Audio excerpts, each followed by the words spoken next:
तो कैंसर हमारी बॉडी में फैलता कैसे है? जी, उसके कई तरीके हैं, लेकिन जब वो tumour cells when they reach out of the parent tissue and go into the blood vessels, फिर वो एक ब्लड है और एक लिम्फ है। जब वो लिम्फ में चला जाता है, वो लिम्फ नोड्स में आ जाता है, उससे ग्रो करके फैल जाता है। अगर ब्लड में आ जाए तब सारी बॉडी में फैल जाता है। So is cancer painful? क्या डायग्नोसिस से पहले भी कैंसर पेनफुल होता है या डायग्नोसिस के बाद ऑब्वियसली सर्जरी होती है, फिर आपकी ट्रीटमेंट्स चल रहे होते हैं, तो दर्द किस टाइम पर ज्यादा फील होता है?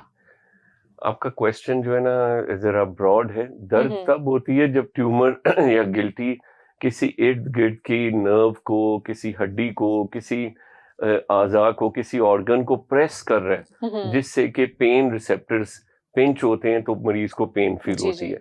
अगर कैंसर हड्डी में चला जाए तो हड्डी को टर्माइट की तरह अंदर से डिस्ट्रॉय कर देता है, उसके ऊपर जब वेट पड़ता है वो पेन करता है। इसी तरह जब वो किसी और नेबरिंग कह लें आप, लिवर के अंदर है, लिवर के अंदर ट्यूमर ग्रो करेगा, उसके इर्द गिर्द एक कैप्सूल है, एक बाउंड्री है, जब वो स्ट्रेच होती है दैट कॉजेस पेन।